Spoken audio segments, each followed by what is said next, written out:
आपने जो बयान दिया था वो लेकर है वो बीजेपी में। देखिए, मैंने कोई भी ऐसा बयान नहीं दिया जो देश के प्रधानमंत्री को गरिमा को नीचा करेगा। हम स्पष्ट कहना चाहते हैं कि मैंने अपना बयान पे मैं एकदम ही कायम हूँ। हाँ, मेरे बयान से अगर किसी को आहत हुआ होगा, क्योंकि मेरा भी प्रधानमंत्री है, मैं अपने प्रधानमंत्री का सम्मान करता हूँ, मेरे बात से अगर किसी को आहत हुआ होगा तो मैं खेद प्रकट करता हूँ। लेकिन मैंने ऐसा कोई भी बयान नहीं दिया जो उनको तकलीफ होगा। मैंने ये कहा कि जब हमारे वीपी सिंह की सरकार थी, जो मंडल आयोग जो कमीशन लागू हुआ था, जो उसमें खास करके पिछड़ा अति पिछड़ा ओबीसी का आरक्षण लागू हुआ, जिसमें अमित शाह जी ने, गृह मंत्री जी ने आए और झूठ बोल रहे हैं कि कांग्रेस पार्टी ने सारे अटका कर रखा है। मेरा कहना यह था कि भारतीय जनता पार्टी या गृह मंत्री जी किसी के हाथ में मेहंदी नहीं लगा था। आपके पास भी कुर्सी था और 30-32 सालों में ज्यादा से ज्यादा समय आपके पास 17-18 साल आपके पास पावर था। 10 साल मोदी जी का, इससे पहले अटल बिहारी वाजपेयी जी का सरकार था। टोटल 17-18 साल आपके पास सरकार था। आपने क्यों नहीं मंडल कमीशन का 40 पॉइंट जो था सिफारिश, 40 के 40 पॉइंट क्यों नहीं आपने लागू किया? और 2 पॉइंट अगर लागू हुआ, या 27% आरक्षण हो या पढ़ाई में, एजुकेशन में 27% आरक्षण 2007 में कांग्रेस पार्टी ने ही किया है। 93 में भी जो ओबीसी का आरक्षण 27% कांग्रेस पार्टी ने किया। आपने वीपी सिंह का सरकार आपने गिरा दिया था 11 महीने में। मंडल बनाम कमंडल आपने निकाला था। आप तो हमेशा विरोध किए हैं, चाहे वो कर्पूरी ठाकुर जी का हो या मंडल आयोग का हो, सिफारिश हमेशा आपने विरोध किया। और आपके पास भी लंबा समय था। अगर आप चाहते थे ओबीसी एससी एसटी का अगर कल्याण करने का, तो आपको काम करना चाहिए था। उसमें भी मछुआरा का भी सिफारिश है 37 नंबर पे, 40 पॉइंट में से 37वां पॉइंट पे मछुआरा का भी आरक्षण के लिए था कि एससी एसटी में मछुआरा को शामिल किया जाए। तो ये आपने नहीं किया। बिहार के लोगों को झूठ बोल रहे हैं, आके अलग अलग बात कर रहे हैं। आप मंदिर मस्जिद, हिंदू मुसलमान, मुकेश सहनी क्या खाएंगे उस पर जिक्र कर रहे हैं। ये नहीं कह रहे हैं कि आपने ये किया। आपने बताइए कि आपने दिसंबर महीना में आपने हमसे मिलकर कहा कि हम आरक्षण लागू करते हैं, और जब आरक्षण लागू करने की बात हुआ, सब चीज हो गया, आपने क्या किया? नीतीश कुमार जी को पलटा लिया और मल्ला के बेटा को आपने छोड़ दिया। तो हम अपने अधिकार के लिए लड़ाई लड़ रहे हैं। हम क्या गुनाह कर रहे हैं? हम अपने अधिकार के लिए लड़ाई लड़ रहे हैं। आपने हमारे विधायक को खरीद लिया, हमको सरकार से बाहर कर दिया, जो सरकार हमने बनाया था। आप बताइए कि हम आपका गुलाम क्यों बन जाए? हम अपने समाज के हक अधिकार के लिए लड़ाई लड़ रहे हैं। आपने गृह मंत्री जी आए, बोलते जातिवाद हम खत्म करेंगे, मेरिट पे राजनीति होगा। तो क्या आप चाहते हैं कि एससी एसटी का, ओबीसी का, तमाम लोगों का आरक्षण आप खत्म करना चाहते हैं? तो इसलिए आप सारे चीजें आपको स्पष्ट करना पड़ेगा कि आप किसके साथ हैं। और रहा कि आप बताइए, मेरे बयान से हो सकता किसी को तकलीफ होगा। लोकतंत्र की लड़ाई लड़ रहे हैं हम लोग भाई, ये लोकतंत्र है। आप बताइए कि हमको Y+ का सुरक्षा मुहैया हुआ था और ये भारत सरकार के द्वारा दिया गया। और Y+ सुरक्षा जो होता है वो एक प्रक्रिया से मिलता है और एक प्रक्रिया से उसको खत्म किया जाता है। हम यहाँ पे कुछ बयान दिए जो उसको तोड़ मरोड़ के मीडिया के द्वारा या वो तोड़ मरोड़ के वो सुने, जिससे उनको बुरा लगा। अब बुरा लगने से हमारे सुरक्षा से आपको क्या संबंध है? आप हमसे लड़ाई लड़ते, हम उस पर आपको बात करते कि हमने क्या कहा और आपने क्यों सुना। आप बताइए कि मैं यहाँ से हेलीकॉप्टर से उड़ा और मैं सिवान गया, और सिवान से उड़कर मैं जैसे सीतामढ़ी पहुंचा, ऊपर में ही था, उतने देर में हमारा सुरक्षा गायब हो गया। जो लोग हमारे सुरक्षा कर्मी गए थे वो बोले कि आपका सुरक्षा विड्रॉल हो गया, और जबकि अभी तक ऑथराइज कोई भी लेटर हमारे पास नहीं आया। सिर्फ एक बयान को लेकर आप सुरक्षा वापस कर ले रहे हैं। यानी कि आप चाहते हैं कि मुकेश सहनी को मरवा दे, तो आप दे दीजिए फांसी का सजा मुझे।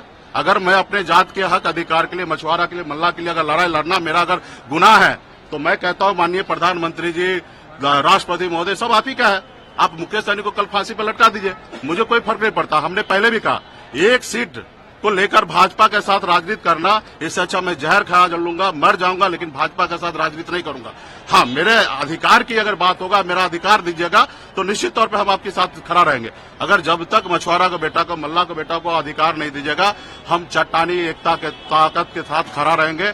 जैसे दशरथ मांझी ने कहा था, जब तक तोड़ेंगे नहीं तब तक भाजपा को छोड़ेंगे नहीं, उसी तरीके से मल्ला का बेटा आपसे वादा करता हूं कि हम लड़ाई लड़ेंगे। हम संविधान को बचाने की लड़ाई लड़े। आप बताइए, लोकतंत्र है।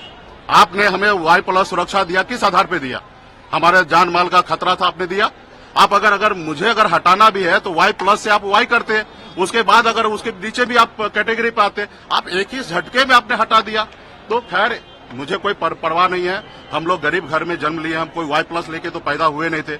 हम संघर्ष करने वाले लोग हैं, 900 रुपये महीने पे मजदूरी करने वाले लोग हैं और हम यहाँ पे आए अपने लोगों के लिए काम कर रहे हैं। उनको भाजपा को कल जिस रोज मजबूरी था, जरूरी था, उस रोज लगा कि मुकेश सहनी को साथ लेना, उस रोज Y+ दिए, आज वो खत्म कर लिया। मुझे कोई एतराज नहीं है। यही तो हम नहीं चाहते हैं ना कि रेबरी के तरह Y+ ये वो सब बांटा जाए। अगर आपने प्रक्रिया से दिया तो प्रक्रिया से हटाना चाहिए, या आप बगैर प्रक्रिया से दिए। यही हम चाहते हैं कि संविधान जिंदा रहे, संविधान के साथ कोई खिलवाड़ ना हो।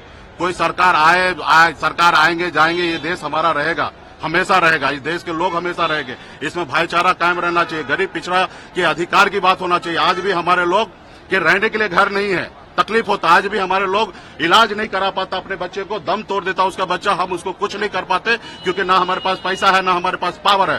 तो हम उस पावर के लिए लड़ाई लड़ रहे हैं, पैसा के लिए लड़ाई लड़ रहे हैं कि हमारे लोग मजबूत होगा, उसको नौकरी मिलेगा, चीजें होगा। आप क्या चाहते हैं? लोगों को गुलाम बनाना?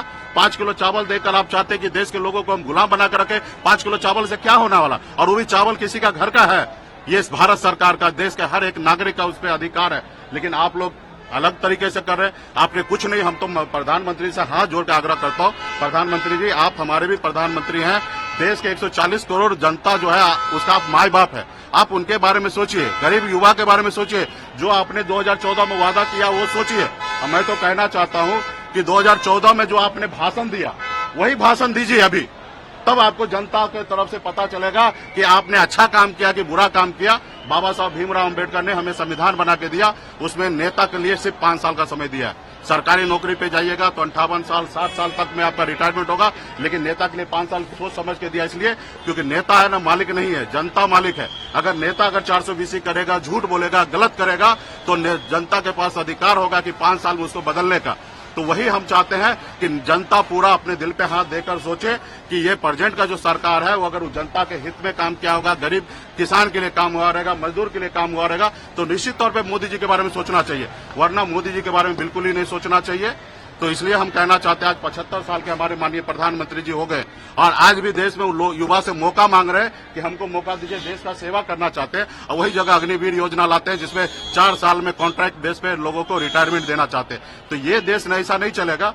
देश पहले हमारे पूर्वज ने बहुत मेहनत करके बलिदान देके अंग्रेज से 250 साल लड़ाई लड़ा, उसके बाद हमारा देश आजाद हुआ और उसके बाद हम सर उठा के जी रहे। आज संविधान ही जो है दिया, उसी के दम पे आज मुकेश सहनी सीना तान करके आपके सामने अपनी बात रख रहा। अगर संविधान अगर हमको नहीं मिलता तो हमको लोग नीचे में बैठने का इजाजत नहीं देता। आज लालू जी के विचारधारा पे हम लोग चलने वाले, जमीन पर से उठकर कुर्सी पे बैठने का ताकत रखते हैं। हमारा संविधान हमारा जिंदाबाद रहेगा और हमेशा जिंदाबाद रहेंगे। उसके लिए हक अधिकार की लड़ाई लड़ने, जिनको बुरा लगे उसने अभी उन्होंने तो सुरक्षा ले लिया, उनका मर्जी है, वो देश में कुछ भी करा सकते हैं। बनी हुई सरकार को गिरा देते हैं, बनी हुई विधायक को खरीद लेते हैं, मुख्यमंत्री को जेल डाल देते हैं। हम उसके सामने कुछ भी नहीं है।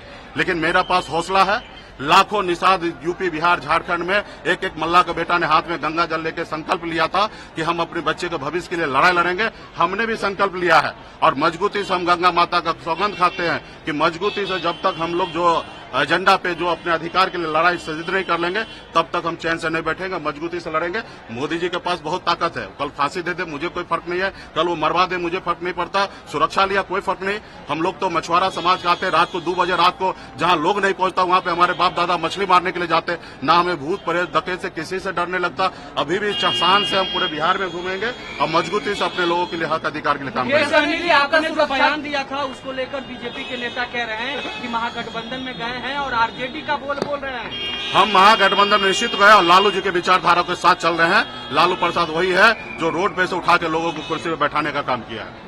अच्छा, आपको सुरक्षा मिलने का क्या कोई डर है? नहीं, मुझे कोई डर नहीं है, उनका मर्जी है। वही तो हम लोग चाहते हैं कि लोकतंत्र में ऐसा नहीं होना चाहिए। एक प्रक्रिया से सारे चीज होता, लेकिन इन लोगों ने देश को कब्जा कर लिया, सारे चीज को अपने अंदर में रख लिया।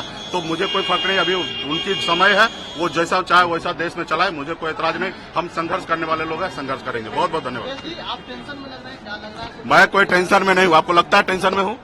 हाँ, मैंने खेद प्रकट किया कि देखिए भारत के प्रधानमंत्री का एक गरिमा है, वो हमारे भी प्रधानमंत्री हैं और हम चाहते नहीं कि उस पर ज्यादा विवाद हो।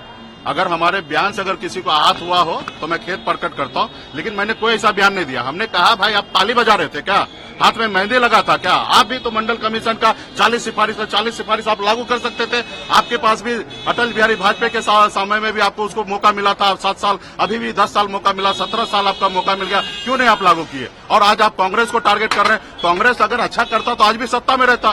कांग्रेस अच्छा नहीं किया इसलिए सत्ता से बाहर है। अभी आपकी जवाबदेही है कि भाई वो जवाबदेही कैसे पूरा करना, देश के लोगों को काम करना, लेकिन नहीं आप करेंगे। लोगों को गुलाम बनाना चाहता है सन ऑफ मल्ला, कभी आप लोगों का गुलाम नहीं बनेगा। संघर्ष करेगा, लड़ाई लड़ेगा, मर जाएंगे, लेकिन आपका गुलाम नहीं बनेंगे। धन्यवाद।